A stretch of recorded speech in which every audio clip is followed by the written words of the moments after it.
Muy buenas tardes, estimados amigos, amigas de toda la República Mexicana, de Latinoamérica y de diversas partes del mundo donde nos ven. Quiero saludarles hoy 25 de mayo del 2020. Estamos ya prácticamente aquí en nuestro país, en México, a una semana de concluir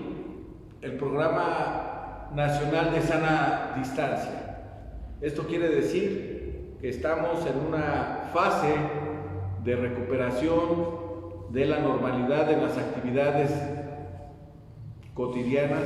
de todos los habitantes. Como lo han dicho las autoridades sanitarias, esto no quiere decir que regresemos a realizar nuestras actividades de forma normal en todos los sectores, sino es un regreso paulatino por fases, por sectores. Sin embargo, es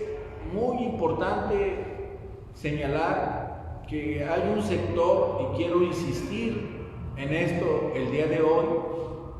antes de abordar el tema que voy a tratar y que es el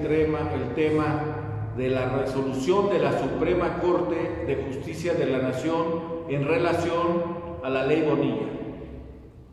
Pero antes de entrar a este tema, quiero insistir que dentro de las actividades que van a regresar paulatinamente a su normalidad, el tema referente a la administración de justicia, por lo menos por lo que ha determinado el Consejo de la Judicatura Federal en reciente acuerdo, se pospone hasta el día 15 de junio. Esto me parece verdaderamente grave, puesto que desde la paralización de las actividades jurisdiccionales en el mes de marzo,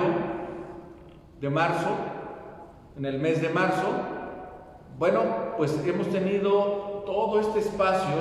en el que no se ha podido atender el tema en los juzgados referente a los juicios civiles, juicios mercantiles, juicios penales. Es cierto que existen guardias para determinados casos,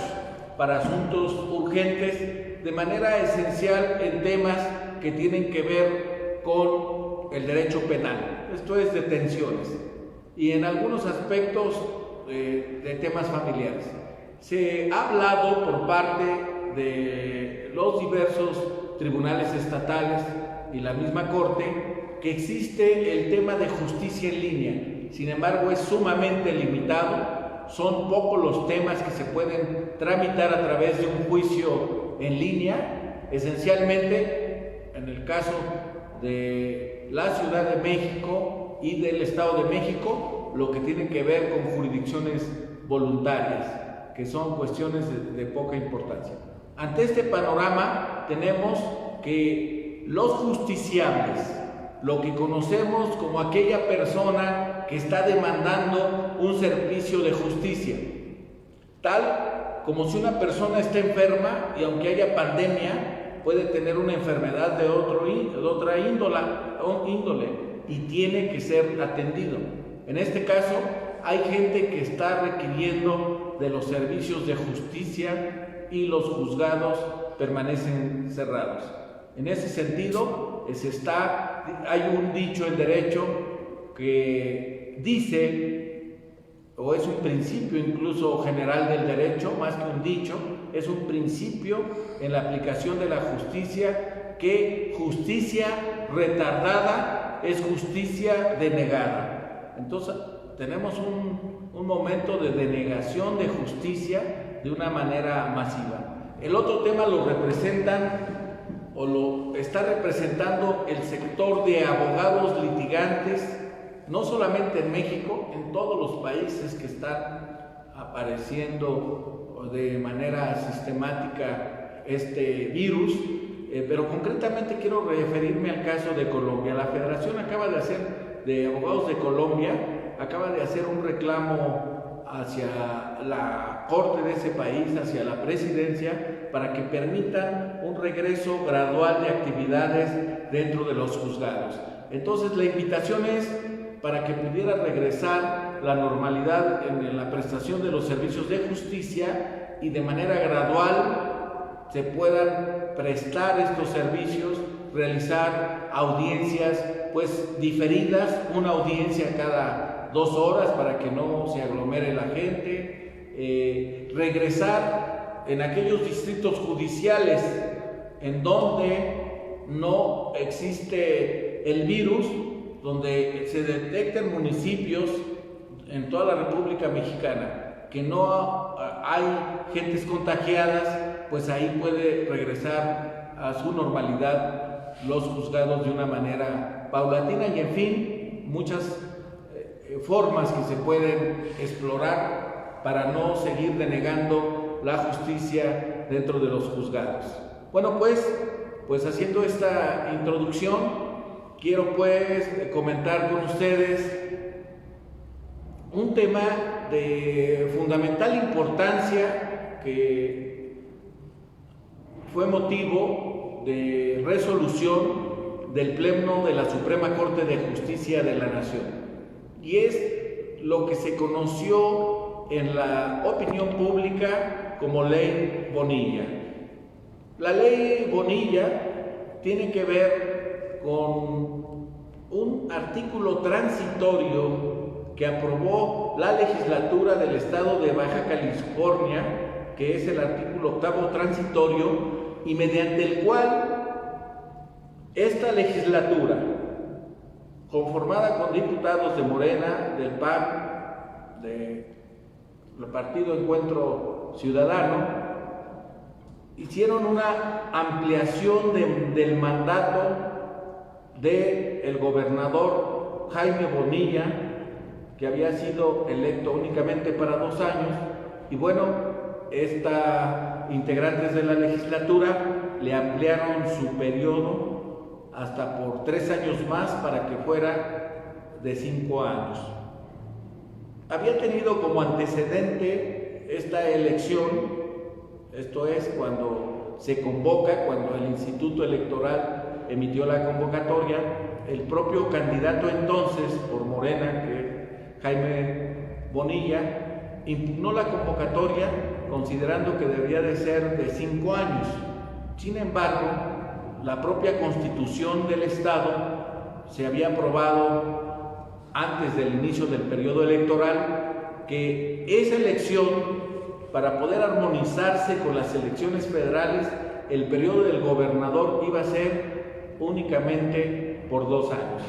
Así es que una vez que perdió la impugnación de la convocatoria el entonces candidato ante el Tribunal Electoral, una vez que se vio ganador en el proceso electoral, decidió realizar maniobras y acuerdos de carácter político con los diputados en su legislatura y logró que realizaran esta enmienda en la que de una manera, pues, de acuerdo a sus intereses políticos, se ampliaba el periodo de gobierno. Esto causó dentro de la opinión pública nacional, asociaciones civiles, periodistas, comentaristas, partidos políticos, una inquietud muy grande. Y evidentemente dentro del gremio de los abogados constitucionalistas, abogados dedicados al derecho electoral, abogados en general y asociaciones, una gran preocupación en relación a que a través de esta maniobra de carácter político se trastocaba muy gravemente el Estado de Derecho. Sin embargo, una vez que se conoce el tema, se promovió una controversia constitucional por parte de algunos partidos políticos y por parte de la Comisión Nacional de los Derechos Humanos. Era muy importante conocer el criterio o cómo iba a resolver la Corte, porque al fin y al cabo el gobernador Jaime Bonilla es de filiación política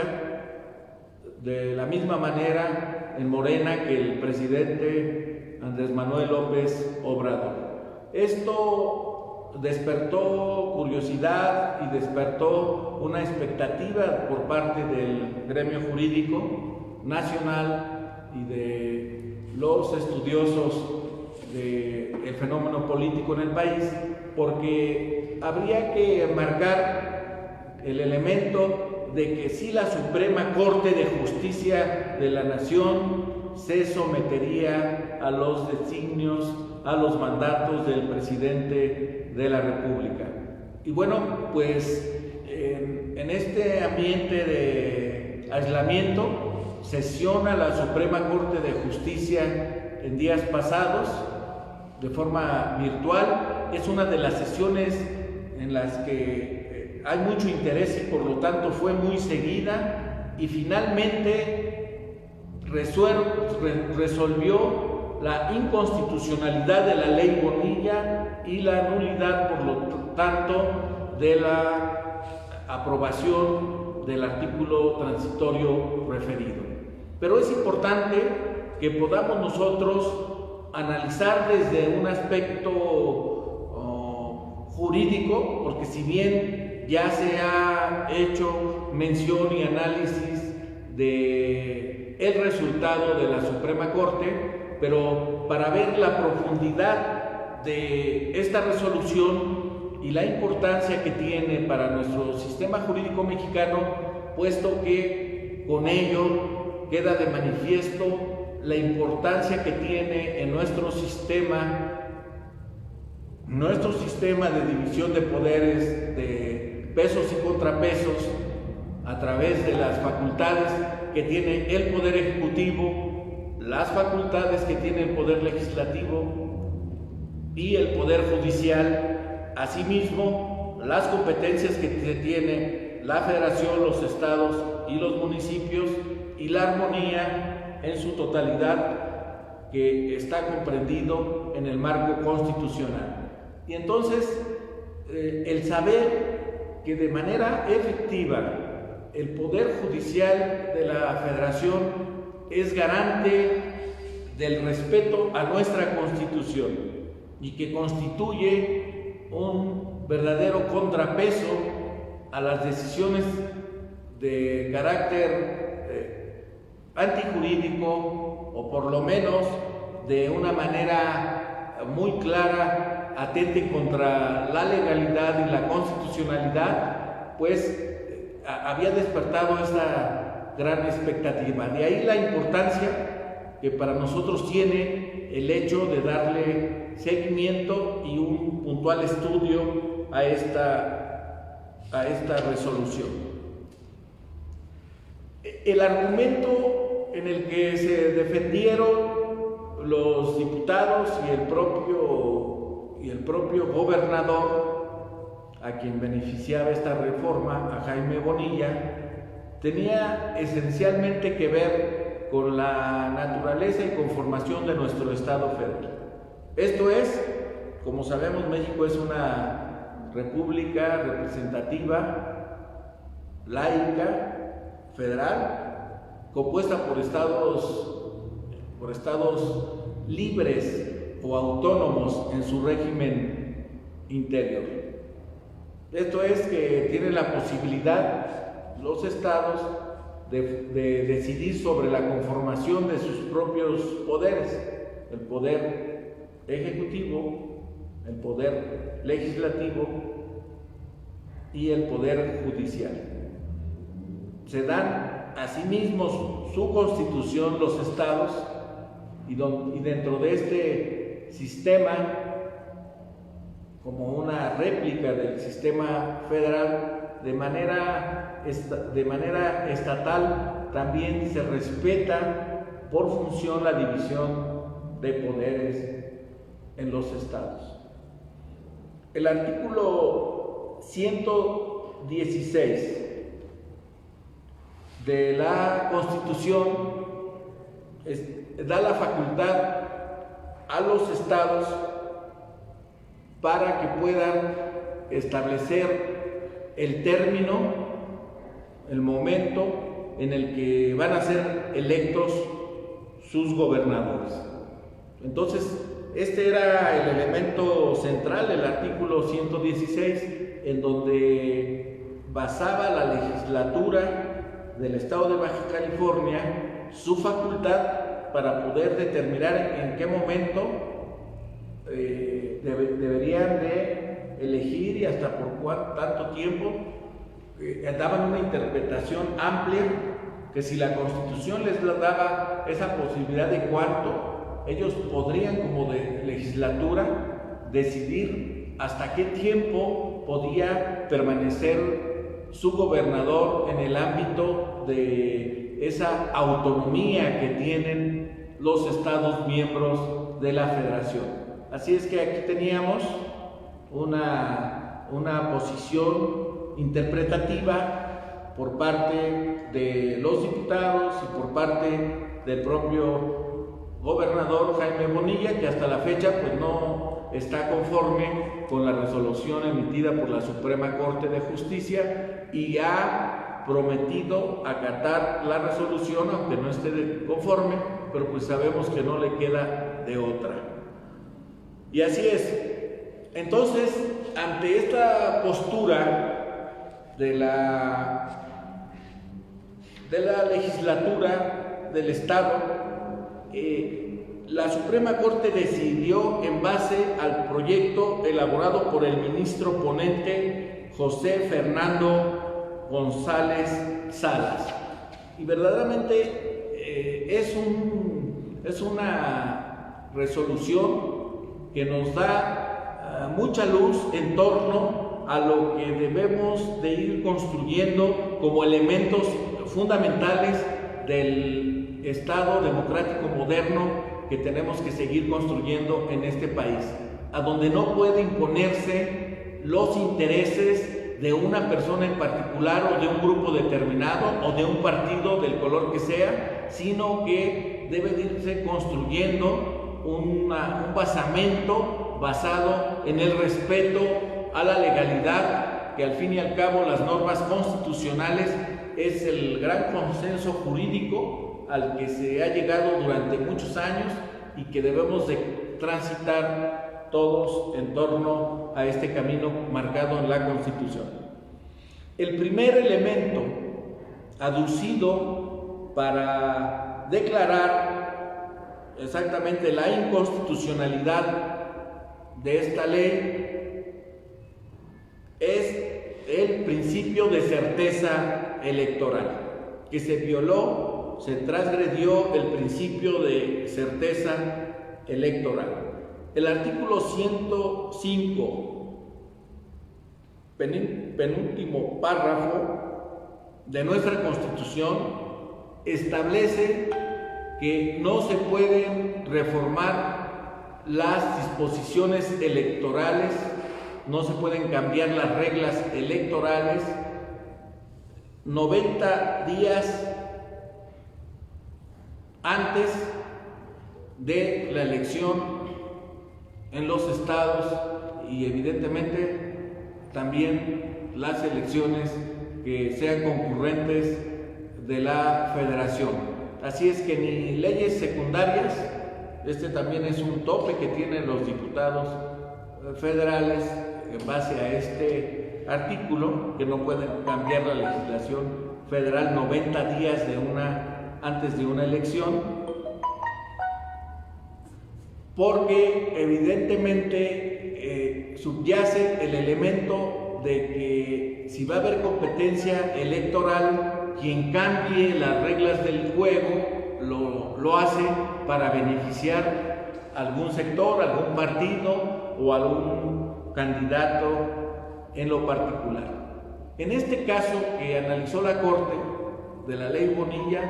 no solo la modificación no fue 90 días antes de la elección, tampoco se refirió a una modificación dentro de los 90 días de la elección, sino que se refirió a una modificación que se realizó posterior a la elección. Esto es, una vez que se había realizado la elección y que había sido electo gobernador por 2 años, bueno, pues la legislatura dijo, le vamos a ampliar su periodo por otros 3 años más para que se quede hasta por 5 años. Y así es que violó el principio de certeza electoral. El segundo elemento de violación en el que incurrió esta ley es el de derecho al voto del ciudadano, que quiere decir que cuando participó el ciudadano y votó por la persona, lo eligió únicamente por 2 años. Entonces, en ese sentido, al ampliarlo por 5 años, se está violentando la voluntad ciudadana en ese sentido de ampliación. Pero también hay una violación al voto ciudadano de una forma del derecho que tiene el ciudadano de ser votado, porque si el gobernador ya de suyo y la legislatura de una manera arbitraria designa que al gobernador por otros 3 años, aquel potencial candidato que quisiera participar en la elección, pues se ve nulificado su derecho. Y este es el segundo criterio que esgrimió la Corte en esta resolución. Y el tercer aspecto, que es muy importante, tiene que ver con violación al principio democrático. La democracia, como ustedes saben, está contenida en varios artículos de nuestra Constitución y se concibe, aparte de como el sistema político que le da sustento a nuestro sistema, también como una forma de vida, de mejoramiento social, cultural, educativo. Pero desde una perspectiva de sistema de gobierno, el sistema democrático se construye desde la elección, el respeto, la constitución de partidos políticos, la elección, los resultados, el sistema de respeto de resultados electorales, la constitución y funcionamiento de los órganos estatales y todo esto enmarcado dentro del Estado constitucional. Esto quiere decir que en virtud del principio de legalidad, los órganos legalmente constituidos a través de una elección van a funcionar y desempeñarse bajo el principio de legalidad, que solo pueden hacer todo aquello que la ley expresamente le señale. Pero también, a su vez, la propia Constitución, a través de, una vez que se constituye el poder legislativo, el poder ejecutivo con sus respectivas facultades, está también constituido el poder judicial con sus funciones específicas. Los ministros de la Corte son a propuesta del Ejecutivo y son nombrados y ratificados en su cargo por el Senado de la República. Entonces, todo este sistema se atenta o sufre una vez que